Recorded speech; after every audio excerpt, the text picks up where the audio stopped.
Même si la Russie l'emporte, nous aurons toujours cette guerre mondiale en cours, dans laquelle les États-Unis tentent de maintenir leur suprématie déclinante. Et nous avons vu ces dernières semaines de nombreux signes qui montrent que ce processus s'accélère considérablement.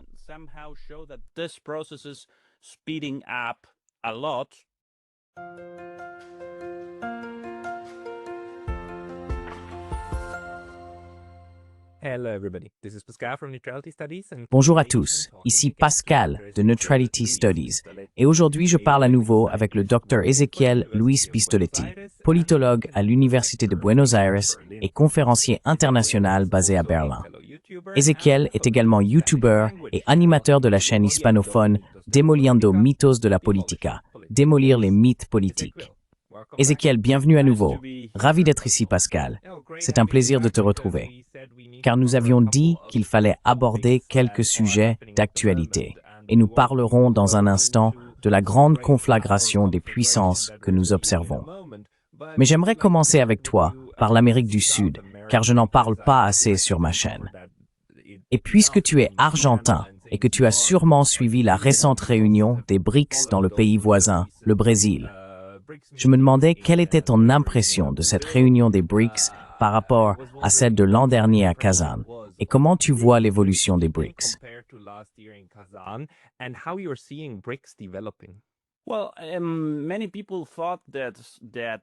Eh bien, beaucoup de gens pensaient que le Brésil ne soutenait pas aussi activement les BRICS que la Russie et la Chine.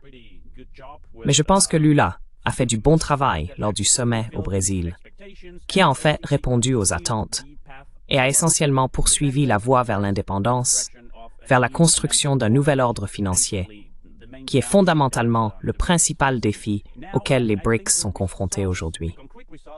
Et je pense que les résultats concrets de ce sommet peuvent être observés dans, disons, la querelle qui a éclaté par la suite entre les États-Unis et le Brésil, ou plus précisément entre Donald Trump et Lula. Rappelons simplement que Trump a menacé de frapper très durement les BRICS s'ils osaient défier la suprématie du dollar. D'abord, il a dit qu'il imposerait des droits de douane de 10% à tous les membres.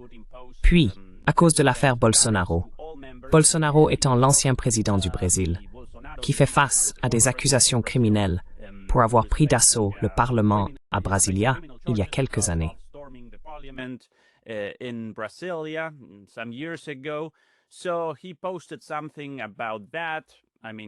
Donc, il a publié quelque chose à ce sujet, je parle de Trump, et Lula a répondu en disant que ce sont en réalité des affaires brésiliennes, qu'il s'agit d'une ingérence étrangère. Après cela, Trump a tenté d'intimider le Brésil avec des droits de douane de 50%, et Lula a simplement répondu « D'accord, si vous voulez faire cela, nous répondrons de manière réciproque. Nous établirons aussi des droits de douane de 50%. Et si vous ne voulez pas commercer avec nous, pas de problème. Nous commercerons avec la Chine, avec l'Inde, avec la Russie et avec le reste du monde. En réalité, les États-Unis dépendent davantage de certains produits brésiliens que l'inverse. Le café, par exemple. Le Brésil est le principal producteur de café au monde. Donc je pense que cette réaction est la conséquence du sommet au Brésil. Et ce que je constate, c'est une continuité dans la voie des BRICS vers un nouvel ordre mondial.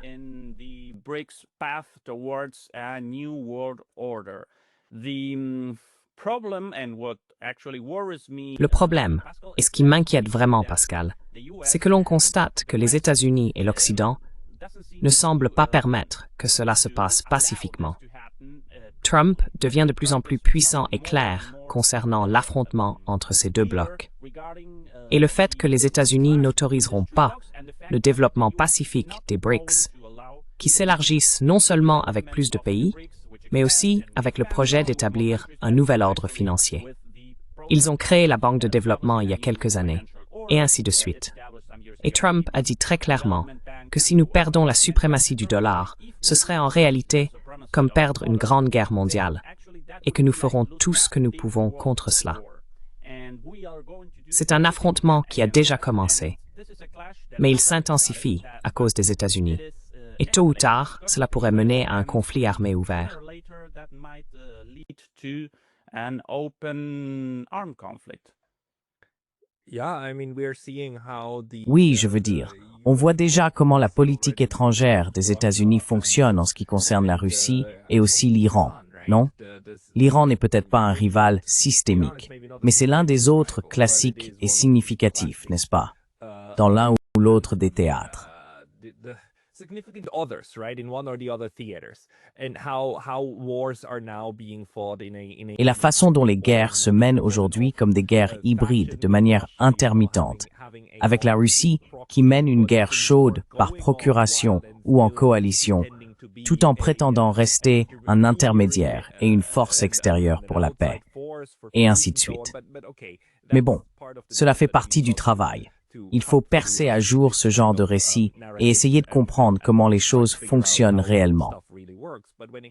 Mais en ce qui concerne les BRICS, ce qui continue de me frapper, c'est que les États-Unis, d'un côté, agissent comme si rien au monde ne pouvait briser la puissance structurelle des États-Unis, au point que Donald Trump, il y a quelques mois, a aussi déclaré que gérer une monnaie de réserve mondiale était très coûteux, et que les autres États devaient nous compenser pour cela parce que nous rendons un service aussi important.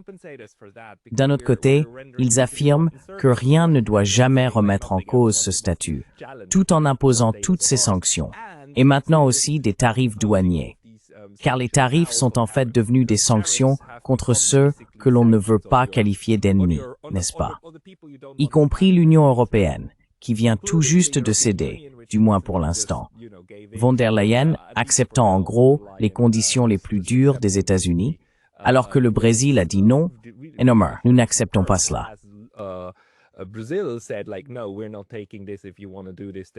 Si vous voulez faire cela, très bien. Nous allons vivre avec. Pensez-vous que nous assistons maintenant à l'émergence d'un nouveau pouvoir structurel des États qui ont réellement du cran et une manière de gérer le grand tyran du Nord?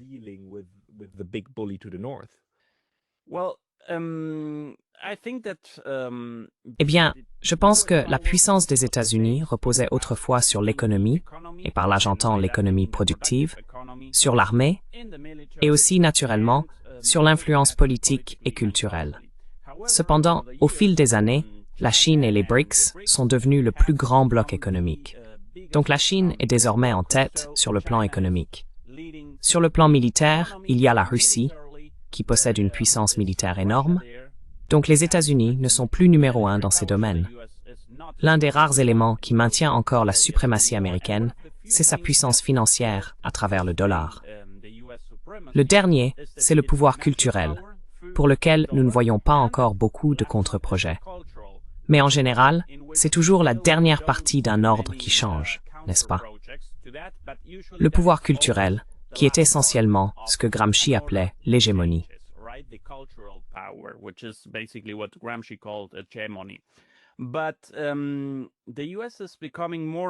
Mais les États-Unis prennent de plus en plus conscience du fait que leur dernier recours en tant que puissance mondiale, c'est le dollar américain.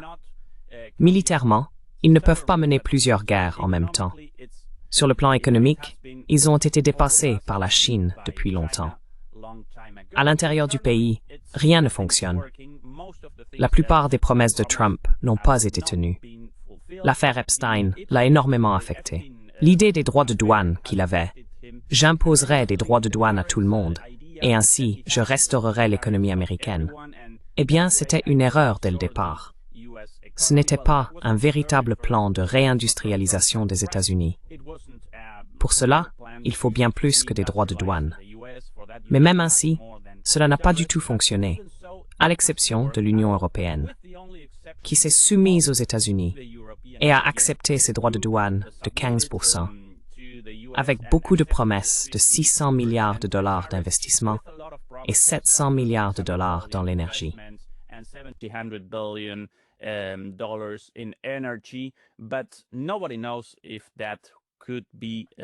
Mais personne ne sait si cela pourrait vraiment se concrétiser.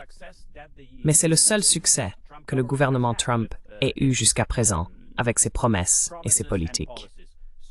Eh bien, à cet égard, l'émergence, très lente, il faut le dire, mais continue également, d'un nouvel ordre financier est la dernière étape vers la fin de la suprématie américaine.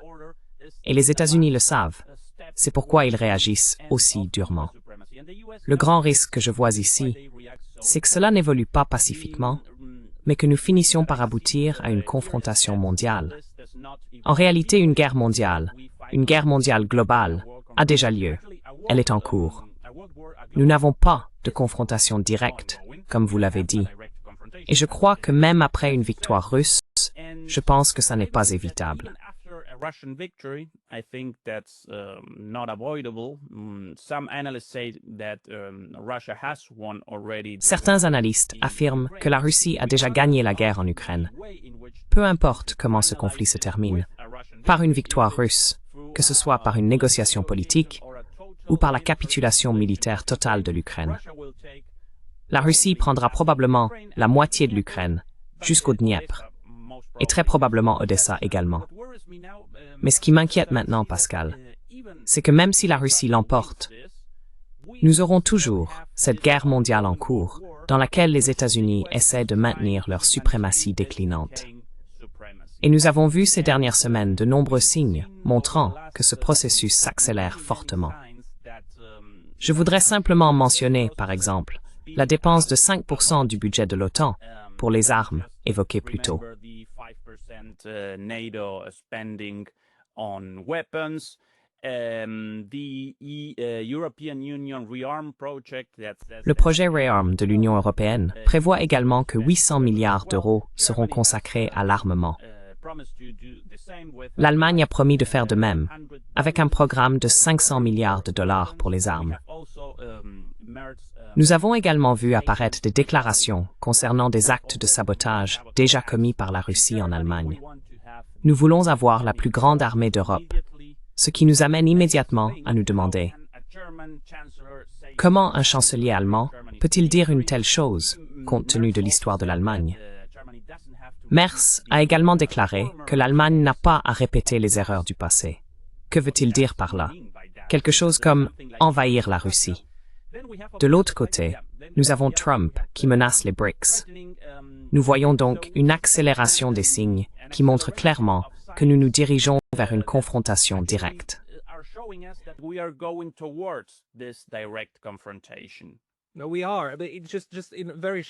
Non, nous le sommes. C'est juste dans une direction très étroite, compte tenu des discours que nous entendons de l'Allemagne. L'explication, c'est que l'Allemagne, le chancelier Merz et son équipe de soutien, ainsi que les autres qui adhèrent au récit allemand, ont compris que le Hitler de 2025 se trouve à Moscou et à Gaza, n'est-ce pas? Je veux dire, Hitler, c'est le Hamas, et Hitler, c'est Poutine. Et donc, tout soutien à ceux qui les combattent, avec les méthodes les plus sanglantes, est considéré comme étant du bon côté de l'histoire. Donc je pense qu'en ce moment, nous assistons à la dernière itération de l'Allemagne, qui, une fois de plus, tire la mauvaise leçon de son propre passé.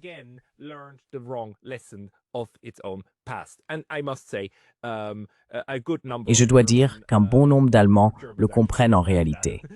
De plus, sur les réseaux sociaux allemands, on voit combien de personnes saisissent que c'est une direction totalement erronée.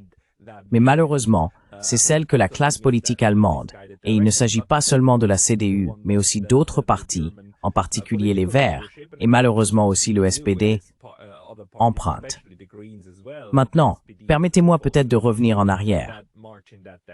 Je veux dire, laissez-moi vous reposer une question sur un sujet qui me tient à cœur à cause du nom de ma chaîne.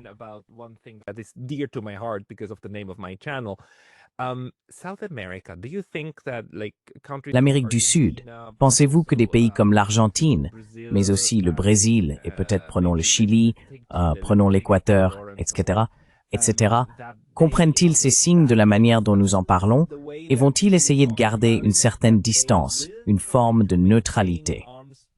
D'un côté, oui, le Brésil fait partie des BRICS, mais je ne pense pas que les BRICS se considèrent comme un contrepoids à l'OTAN ou aux États-Unis. Ils se voient plutôt comme le non-Ouest.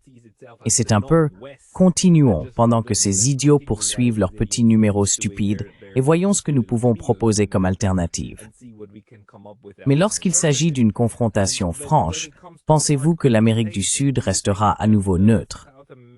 parce que pendant la Seconde Guerre mondiale, c'est ce qu'elle a fait.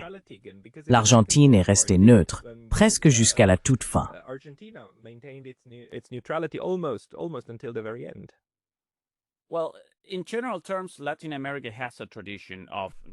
Eh bien, de manière générale, l'Amérique latine a une tradition de neutralité.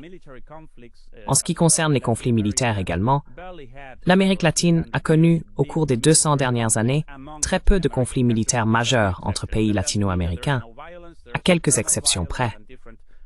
Cela ne signifie pas qu'il n'y ait pas de violence. Il existe des violences internes et divers problèmes. Mais dans ce contexte, il existe une tradition de neutralité. Chaque pays a adopté des positions différentes à ce sujet au fil de l'histoire. L'Argentine a presque toujours été très neutre à cet égard, mais elle a maintenant un gouvernement d'occupation avec Milei au pouvoir, et ce gouvernement aligne l'Argentine non seulement avec l'OTAN, mais aussi avec Israël dans le génocide à Gaza.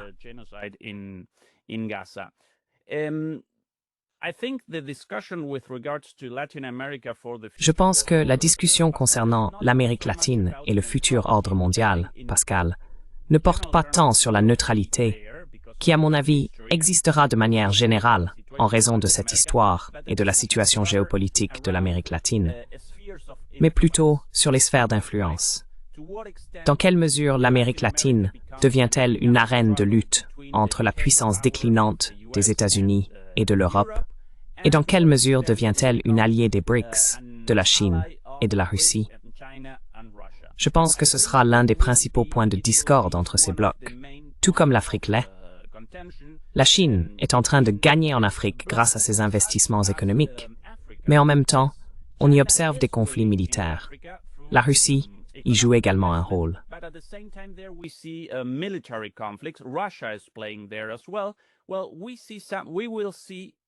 Eh bien, nous voyons certains signes, nous verrons en Amérique latine, ou nous voyons déjà en Amérique latine, ce conflit, mais pas en termes militaires. Il y a naturellement des tentatives des États-Unis, et plusieurs généraux américains ont récemment visité l'Argentine et ont exprimé à quel point ils aimeraient avoir une base militaire à terre de feu, tout au sud, ce qui serait très important pour eux. Milei a déclaré que l'Argentine serait d'accord, mais je pense que ce serait très difficile à mettre en œuvre, car il n'y a jamais eu de base étrangère en Argentine. Et je pense que l'ensemble de la société rejetterait cela. Donc je ne pense pas que militairement, l'Amérique latine, et le cône sud en particulier, sera militarisé dans ce sens.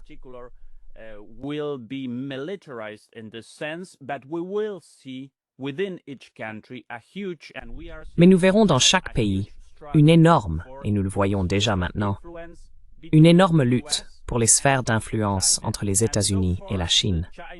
Jusqu'à présent, les Chinois font essentiellement ce qu'ils font partout, c'est-à-dire investir de l'argent. Ils utilisent leur puissance économique. Les États-Unis utilisent essentiellement ce qu'ils ont toujours utilisé au cours des 50 dernières années, à savoir le FMI et la Banque mondiale, pour extorquer les pays via la dette extérieure. L'influence politique et le lobbying jouent naturellement un rôle, mais le mécanisme que les États-Unis utilisent pour tenter de contrôler l'Amérique latine, en particulier le cône sud et surtout l'Argentine, est essentiellement la dette extérieure via le FMI, qui est contrôlée par les États-Unis.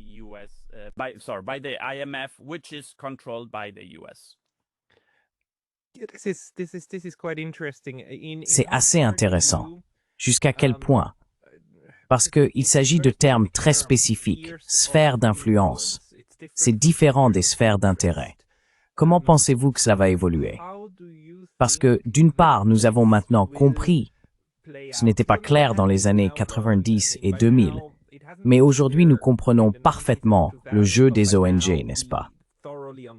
Et la manière dont les États-Unis opèrent dans d'autres pays, non seulement à travers leur soft power habituel, les films hollywoodiens, etc., mais aussi, disons par un pouvoir intermédiaire, en canalisant directement des fonds vers ces ONG, médias et institutions, qui servent ensuite les intérêts d'un certain groupe, d'une certaine classe d'élite aux États-Unis. D'autre part, les États-Unis sont très allergiques à l'idée que la Chine tente quoi que ce soit de même vaguement similaire. même si les Chinois ne procèdent pas de cette manière.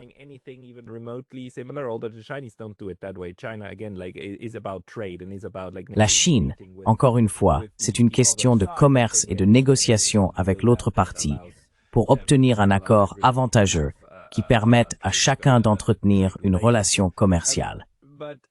Mais d'une certaine manière, ce que nous observons aujourd'hui, c'est aussi que les États-Unis exigent que d'autres pays investissent aux États-Unis, n'est-ce pas? Nous l'avons vu avec l'Europe récemment. Nous le voyons aussi avec le Japon. Cette idée selon laquelle il faut investir aux États-Unis pour que nous acceptions de collaborer avec vous. L'envers de la médaille, c'est que si vous investissez aux États-Unis, cela signifie que vous transférez des droits de propriété des États-Unis vers des détenteurs étrangers, européens, japonais, etc. Je me demande simplement s'il existe un lien entre ces idées de création de sphères d'intérêt et d'influence à l'étranger et le fait de lier d'autres pays en leur permettant de détenir des parts dans l'économie américaine. Je ne sais pas si ma question est bien formulée, mais avez-vous une idée?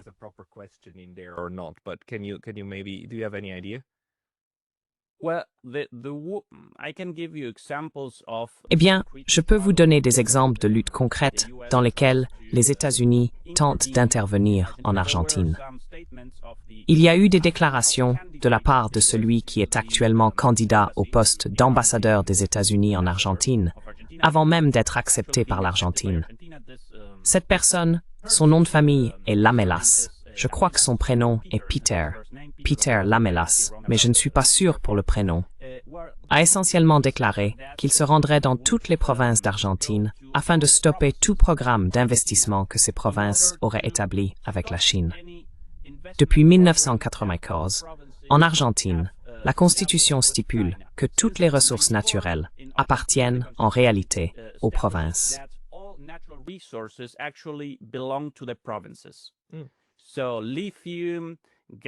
Donc, le lithium, le gaz, le pétrole et toutes les nombreuses ressources naturelles dont dispose l'Argentine et la région en général, dans le cas de l'Argentine, elles sont directement négociées par les provinces.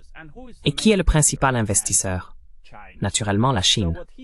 Donc, ce qu'il a dit, c'est « Je vais aller voir chaque gouverneur de ces provinces et je vais les mettre sous pression pour qu'ils arrêtent, en gros, ces programmes de collaboration, ces programmes d'investissement.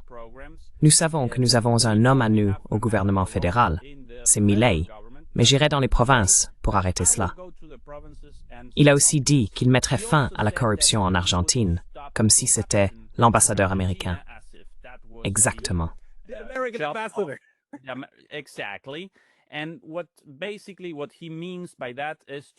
Et en gros, ce qu'il veut dire par là, c'est continuer à utiliser le pouvoir judiciaire pour poursuivre la partie du paysage politique qui a un projet politique différent vis-à-vis des États-Unis. Au Brésil, c'était Lula. Rappelez-vous que Lula a été emprisonné.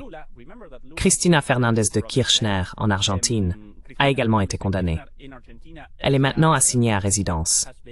Mais quelque chose de similaire est arrivé à Correa en Équateur. Voilà ce qu'ils veulent dire. Quand ils disent « nous allons lutter contre la corruption », en réalité, cela signifie qu'ils vont continuer à utiliser le pouvoir judiciaire pour persécuter tous ces mouvements politiques qui souhaitent avoir un alignement international différent, ou du moins une position neutre par rapport à l'influence des États-Unis.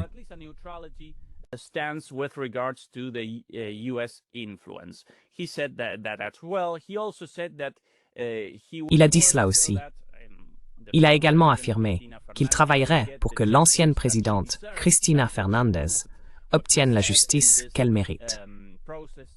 C'est ce qu'il a déclaré dans ce procès, qui était vraiment biaisé contre elle. Ce sont donc les moyens par lesquels les États-Unis interviennent de manière très flagrante, très ouverte dans l'économie et la politique, en persécutant toutes les forces politiques qui s'opposent à eux, ou du moins ne suivent pas les ordres des États-Unis, en utilisant le pouvoir judiciaire, etc., etc. C'est ainsi que cela fonctionne. Et comme je l'ai dit, l'un des principaux mécanismes pour exercer ce pouvoir est essentiellement le FMI et la dette extérieure.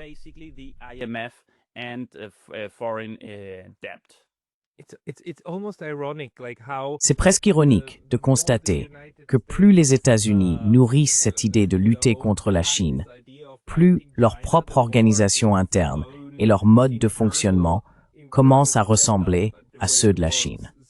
Car ce qui était le plus naturel en Chine, surtout il y a 6 ou 7 ans, avant que Xi Jinping ne soit aussi solidement installé qu'il l'est aujourd'hui, c'était qu'on apprenait chaque année à 2 reprises qu'un haut responsable chinois était écarté pour corruption et que le Bureau de la lutte contre la corruption avait éliminé un nouveau tigre.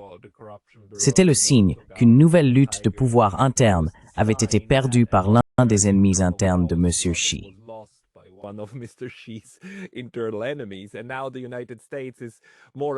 Et maintenant, les États-Unis utilisent de plus en plus les accusations de corruption pour se débarrasser de leurs ennemis, aussi bien à l'intérieur du pays qu'au sein de leur sphère d'influence élargie. On le voit actuellement en Ukraine.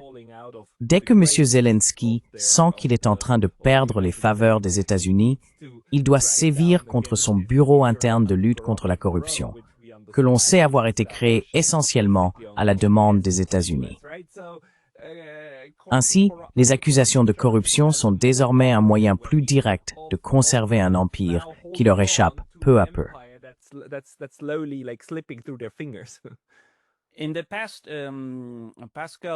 Dans le passé, Pascal, la stratégie des États-Unis consistait essentiellement à soutenir l'armée et les groupes militaires. Cela a duré jusqu'aux années 70. Mais après cela, il y a eu un changement. Et cela est en fait lié au changement que nous avons connu aux États-Unis de manière générale. Ils utilisaient la CIA pour cela auparavant, et ils ont décidé que cela avait une très mauvaise image. Alors, ils ont commencé à créer différentes organisations comme l'USAID, le NED, et elles font exactement le même travail, mais pas par le biais de coups d'État militaires qui ont une très mauvaise réputation dans le monde entier.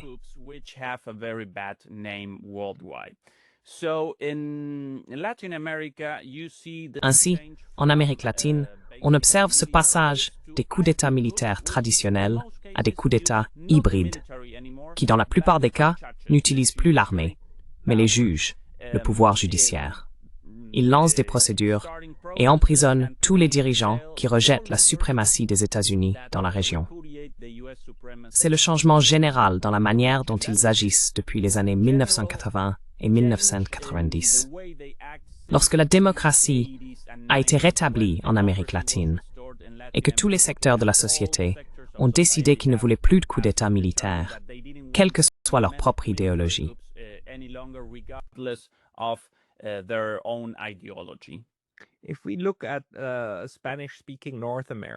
Si l'on regarde l'Amérique du Nord hispanophone, donc le Mexique, et le fait qu'AMLO soit un dirigeant de gauche, quelqu'un qui, du moins dans ses discours, et bien sûr il n'est plus au pouvoir, mais sa successeur l'est maintenant, comment s'appelle-t-elle? Sheinbaum. Sheinbaum, c'est la dirigeante de gauche, l'héritière d'AMLO, et c'est toujours un gouvernement de gauche. Ils se définissent dans leur discours, et ainsi de suite, comme n'étant pas sous occupation des États-Unis, tout en devant évidemment composer largement, étant un voisin direct, et ayant déjà été menacé d'invasion à cause des problèmes de drogue. Les États-Unis accusant tout le monde, sauf eux-mêmes, pour les problèmes de drogue dans le pays.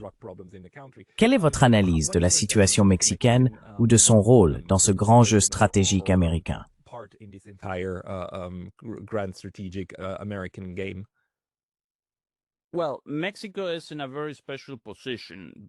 Eh bien, le Mexique est dans une position très particulière, car il est très très proche des États-Unis. Ainsi, le gouvernement actuel, tout comme le précédent, dispose de la position la plus forte possible vis-à-vis des États-Unis. Mais il a naturellement besoin des États-Unis. Parce que depuis, je crois que c'était en 1994, lorsque l'ALENA a commencé, l'économie mexicaine est devenue très liée à l'économie américaine, grâce aux investissements américains. Par exemple, la fabrication automobile américaine se fait principalement au Mexique. Ils peuvent donc naturellement établir certaines limites, mais ils doivent négocier. Il n'y a pas d'autre solution. On peut également observer cela non seulement dans le secteur automobile, mais aussi dans le secteur pétrolier, et dans plusieurs autres secteurs industriels qui sont très importants pour le Mexique. Mais en même temps, on peut voir la situation dans l'autre sens.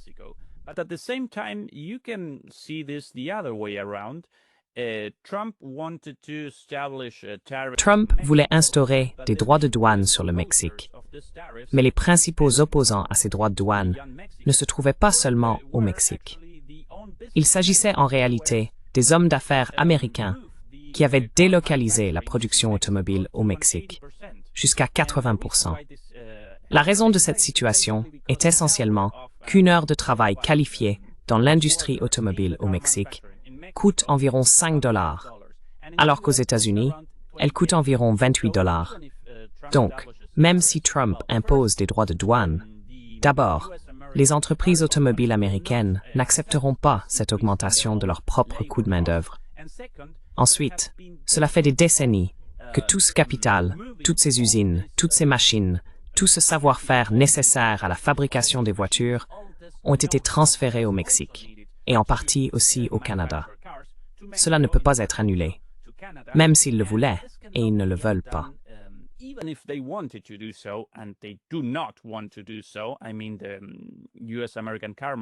Je veux dire, les constructeurs automobiles américains, cela ne peut pas être inversé simplement avec quelques droits de douane ou en quelques années.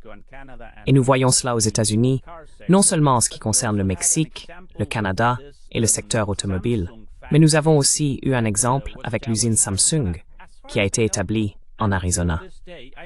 Autant que je sache, même si je peux me tromper et qu'il y a peut-être eu des changements, la dernière information que j'ai lue est qu'ils n'ont pas réussi à lancer la production. Il s'agit d'une usine Samsung qui a été installée à Phoenix et qui était censée commencer à produire les dernières puces. Pardon, pas des téléphones portables, des puces, des semi-conducteurs, aux États-Unis. Ils n'ont pas pu lancer la production parce qu'il manquait de main-d'œuvre qualifiée.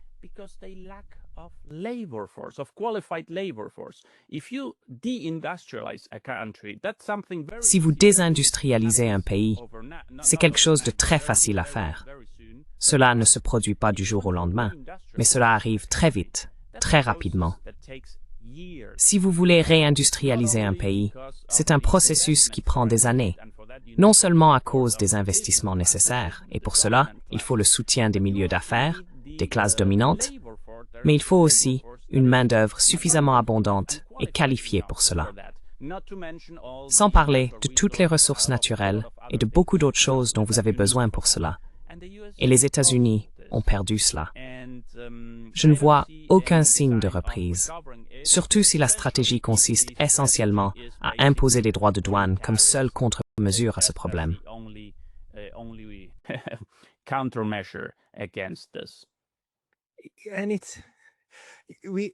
Et c'est, je veux dire, on le voit en ce moment, et j'ai un petit sourire, même si ce n'est pas du tout drôle, vous savez, parce que c'est en réalité très tragique. Cela bouleverse et change la vie de beaucoup de gens, et cela nous affecte tous négativement. Mais nous voyons comment certaines de ces stratégies, la stratégie des droits de douane, a en quelque sorte fini par se retourner contre elle-même. Et le fait que les États-Unis aient promis, et on ne sait jamais s'ils tiendront parole, probablement pas, mais pour l'instant, ils ont promis seulement 15% de droits de douane sur les importations de voitures japonaises. Mais les importations venant du Mexique, qui sont principalement des voitures américaines fabriquées au Mexique, restent jusqu'à présent sous la menace d'une taxe de 25%.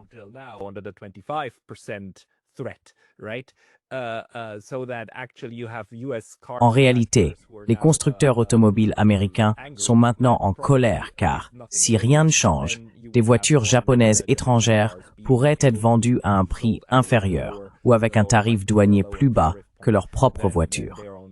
D'une certaine manière, essayer de défaire cette forme de mondialisation que nous avons connue, ou cette forme d'intégration verticale entre les nations, c'est un peu comme essayer de reconstituer un œuf brouillé. Si vous essayez, vous pourrez peut-être séparer certains éléments, mais vous ne parviendrez plus à tout remettre ensemble. Pensez-vous qu'il y ait une chance que cette administration s'éloigne de cette voie? Ou bien n'est-ce pas seulement un symptôme, mais une maladie sous-jacente qui fait simplement partie du déclin de l'Empire américain?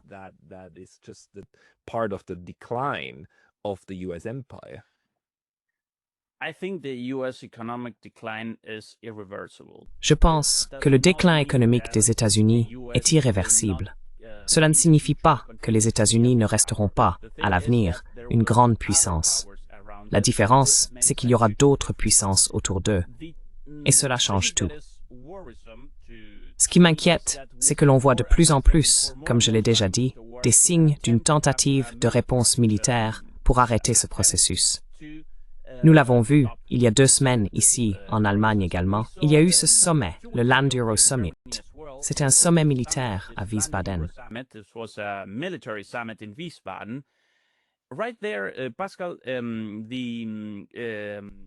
À ce moment-là, Pascal, le commandant suprême de l'OTAN, c'est le nom du poste, commandant suprême de l'OTAN, un nouveau nommé Alexander Venkovitch, a déclaré qu'il allait y avoir une guerre simultanée entre les États-Unis et la Russie, plus la Chine.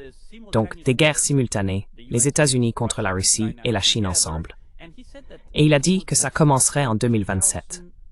Il l'a dit comme ça. C'est dans 1 an et demi. Cela a été repris par le ministre polonais de la Défense, puis par leur propre Premier ministre, Donald Tusk. Un autre général présent a parlé des plans de l'OTAN pour prendre le contrôle de Kaliningrad. Il y a donc de plus en plus de signes dans cette direction.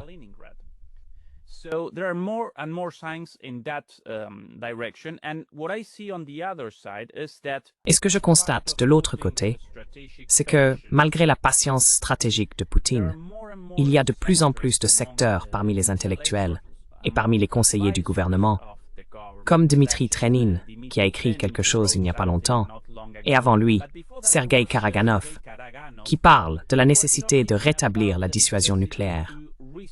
La dissuasion repose sur la peur. C'est là le grand pouvoir, ou le plus grand pouvoir, des armes nucléaires aujourd'hui. Pas seulement le pouvoir matériel lorsque vous les utilisez, et là c'est la fin du jeu, car en cas d'Armageddon nucléaire, l'autodestruction est garantie. C'est un pouvoir politique, c'est un pouvoir stratégique, et il est fondé sur la peur.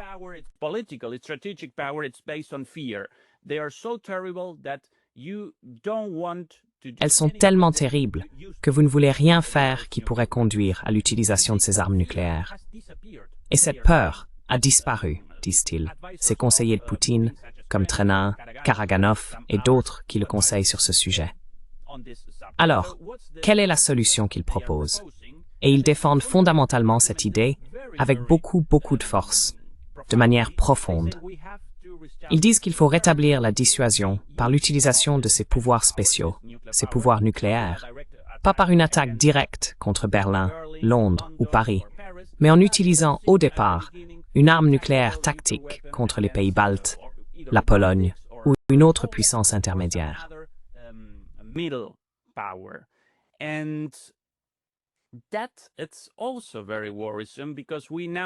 C'est également très préoccupant, car désormais, nous n'avons pas seulement ces provocations d'un côté, mais de l'autre. Il y a un lobby interne avec des arguments très solides qui demandent une position plus ferme de la part de la Russie et de commencer à répondre à toutes ces provocations, auxquelles Poutine n'a jusqu'à présent pas réagi. Poutine est très froid à cet égard. C'est une personne très calculatrice et il pense « D'accord, nous gagnons cette guerre et ce sera notre vengeance ». Il n'a donc pas répondu aux attaques contre les bases satellites qui font en réalité partie du système de défense nucléaire russe. C'était il y a 1 an. Il n'a pas répondu à l'attaque contre la triade nucléaire.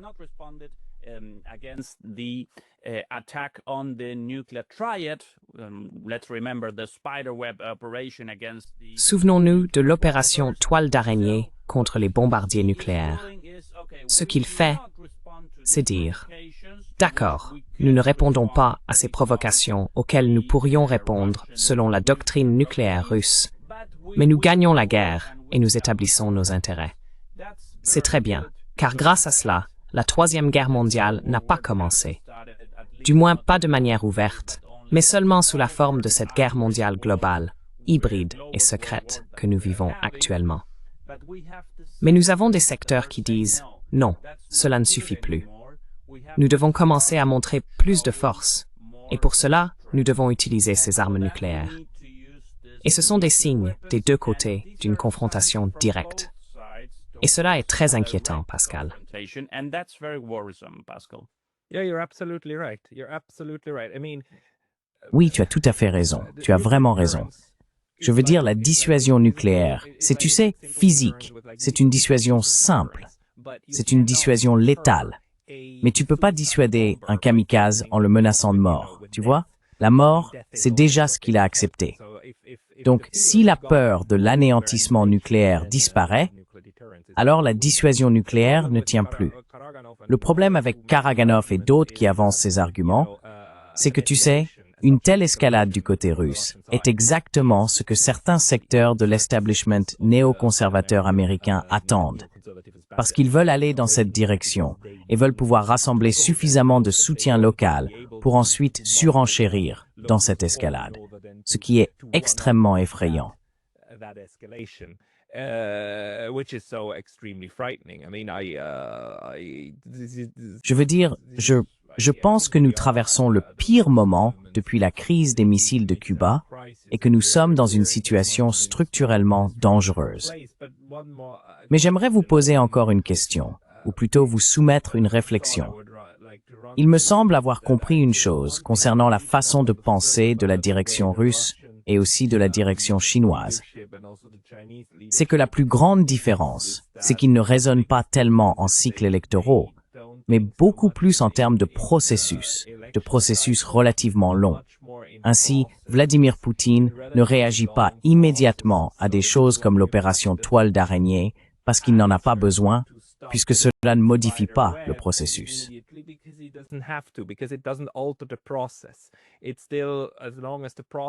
Tant que le processus semble aller dans la direction générale que l'on imagine, alors tout va bien. Ce n'est que lorsque la direction semble changer de façon spectaculaire qu'il faut intervenir à court terme. Et j'interprète 2022, la réponse militaire à l'Ukraine, comme l'un de ces moments où il est nécessaire d'opérer un changement radical pour corriger à nouveau la trajectoire. Les États-Unis et l'Europe fonctionnent différemment. Comment percevez-vous les principes de prise de décision des grandes puissances?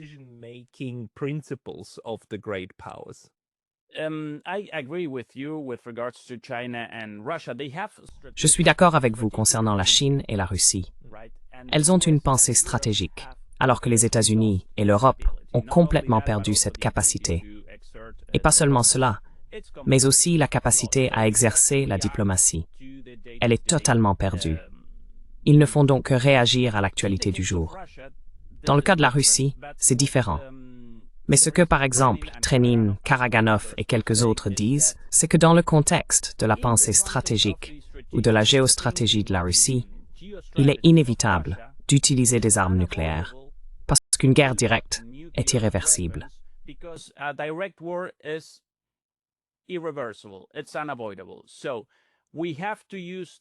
C'est inévitable.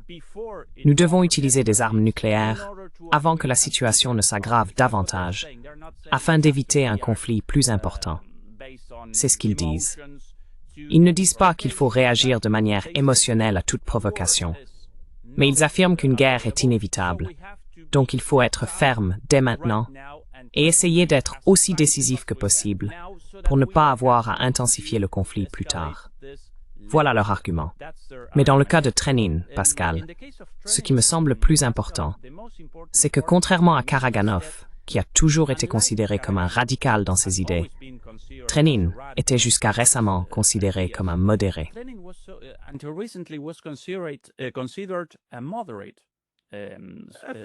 Ami de l'Occident.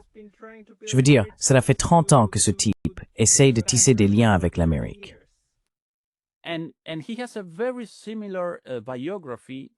il a une biographie très similaire à celle de Poutine, car il a servi dans l'armée soviétique. Ensuite, il est devenu lieutenant dans le renseignement militaire russe. Rappelons que Poutine vient du KGB. Il était dans le renseignement militaire, enfin, en formation. Mais ensuite, il s'est rapproché de Eltsine et a fait partie de son administration, tout comme Poutine. Puis il a participé à cette tentative de rapprochement de la Russie. Ce n'était plus l'Union soviétique, après la dissolution de l'Union soviétique, avec l'Occident. Il a été invité à faire de la recherche à Rome, à l'école stratégique de l'OTAN là-bas. J'ai oublié le nom exact, mais il a été invité à y faire de la recherche. Ensuite, il est retourné en Russie et a été directeur de l'Institut Carnegie, ou de la Fondation Carnegie, qui est en fait la branche locale d'Europe de l'Est de la Fondation Carnegie des États-Unis. Anstrengt a essayé de construire ces ponts au fil des années.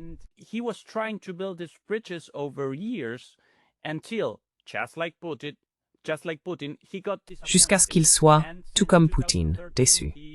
Et depuis 2013, il a commencé à passer de cette tentative de rapprochement avec l'Occident à suivre Poutine, qui avait déjà subi cette métamorphose. Et maintenant, Treneng conseille d'adopter une position plus ferme envers l'Occident. C'est exactement le même changement que nous avons observé dans la biographie personnelle de Poutine également. Il s'agit donc d'une tendance générale qui repose sur des faits, car Treneng argumente ses points de vue de manière très solide. Et la conséquence, ou l'idée finale qu'il avance, est en gros que la guerre est inévitable. Nous devons donc être plus fermes maintenant et utiliser des armes nucléaires tactiques. Voilà où nous en sommes. C'est une situation très inquiétante, à mon avis.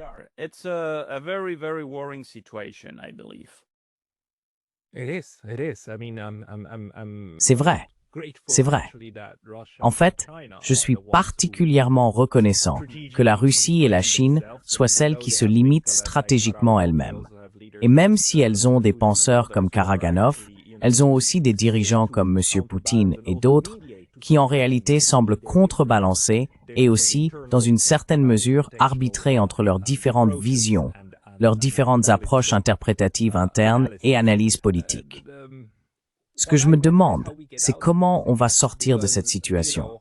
Parce que, vous savez, faire exploser la planète avec des armes nucléaires n'est évidemment dans l'intérêt de personne, sauf des fous qui pensent que c'est une guerre gagnable.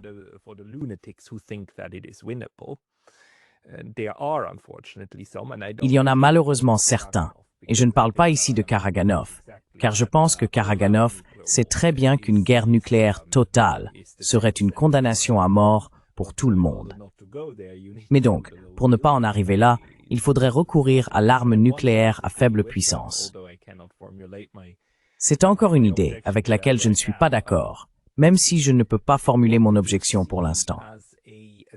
Selon vous, quelle pourrait être l'approche, en particulier pour des pays comme le nôtre, l'Argentine, la Suisse, disons aussi l'Équateur, la Géorgie, la périphérie autour des grandes puissances?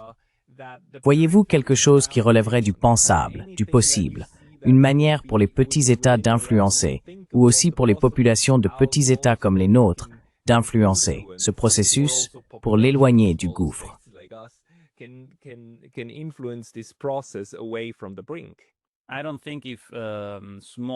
Je ne pense pas que les petits pays aient suffisamment de pouvoir pour changer l'ordre mondial de manière générale. Mais ce qu'ils peuvent faire, ce qu'ils sont capables de faire, c'est essentiellement de ne pas contribuer à aggraver la situation. Et cela conduit naturellement vers la voie de la neutralité. Si l'on considère cette question de l'autre côté, du point de vue des grandes puissances, j'ai aussi le problème que tu évoquais, Pascal, à savoir qu'il devient difficile d'imaginer des solutions possibles à cela, si l'on observe la tendance et la rapidité avec lesquelles nous avançons dans cette direction. Je crois néanmoins qu'une des façons d'éviter cela serait un effondrement interne des États-Unis.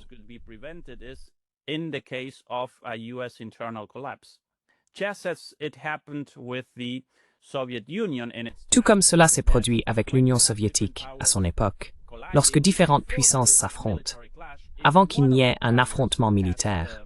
Si l'une des puissances subit un effondrement interne, cette puissance devient moins agressive et a tendance à négocier et renégocier. La question est de savoir à quel point les États-Unis sont proches d'un effondrement interne. Et par là, je ne parle pas nécessairement d'une guerre civile, mais de conflits internes si forts que les dirigeants en viennent à la conclusion qu'ils ne sont pas en position de mener des guerres partout dans le monde et d'essayer de maintenir l'ordre mondial basé sur les États-Unis, mais qu'ils doivent plutôt se concentrer sur la politique intérieure, parce que tout s'effondre. Donc, c'est l'une des issues possibles à cette situation. Je n'aime pas du tout ce que je dis. Out of this, I don't like what I'm saying at all. I don't wish any country to have internal problems. Je ne souhaite à aucun pays d'avoir des problèmes internes, mais cela pourrait être une issue à cette situation. L'autre issue serait probablement de réfléchir, de s'asseoir et de négocier.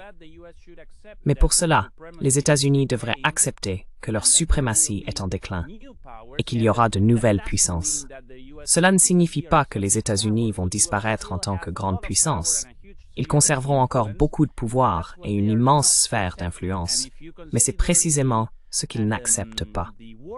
Et si l'on considère le discours belliciste des faucons néoconservateurs aux États-Unis, c'est impensable pour eux.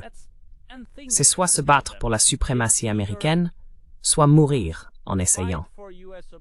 Et par se battre, j'entends faire en sorte que d'autres se battent pour eux. Ils ne partent jamais eux-mêmes à la guerre, ni leurs enfants. C'est clair, non?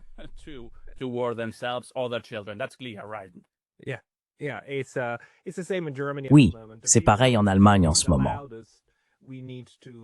Ceux qui crient le plus fort, il faut militariser et s'assurer d'avoir assez de conscrits pour les envoyer au front, sont ceux qui s'opposent le plus à l'idée qu'ils devraient eux-mêmes se battre, non? À chaque fois qu'on leur dit sur Twitter, « Eh bien, pourquoi n'iriez-vous pas vous-même sur la ligne de front en Ukraine ?» Ils réagissent très violemment, du genre « Oh, tu es plein de haine, tu me souhaites la mort. Oh mon Dieu. » C'est comme si c'était eux qui venaient de dire qu'il fallait envoyer les fils et filles de tout le monde au front, mais eux, ils le font par pure bonté de cœur. Mais bon, n'allons pas sur ce terrain-là. Ézéchiel, pour les gens qui veulent te suivre, le mieux, c'est sur ta chaîne YouTube en espagnol. Est-ce que tu as aussi un endroit où tu publies des choses par écrit?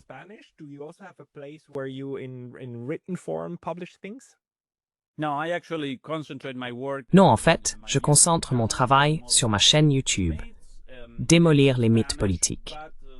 Elle est en espagnol, mais vous pouvez utiliser les sous-titres automatiques en anglais, qui fonctionnent plutôt bien. Donc, si quelqu'un veut la suivre, la langue ne devrait pas être un problème. Je le recommande à tout le monde. Ézéchiel est un excellent analyste politique. Alors allez jeter un œil à sa chaîne, le lien sera dans la description. Ézéchiel Bistoletti, merci beaucoup pour votre temps aujourd'hui. Merci Pascal. Thank you, Pascal.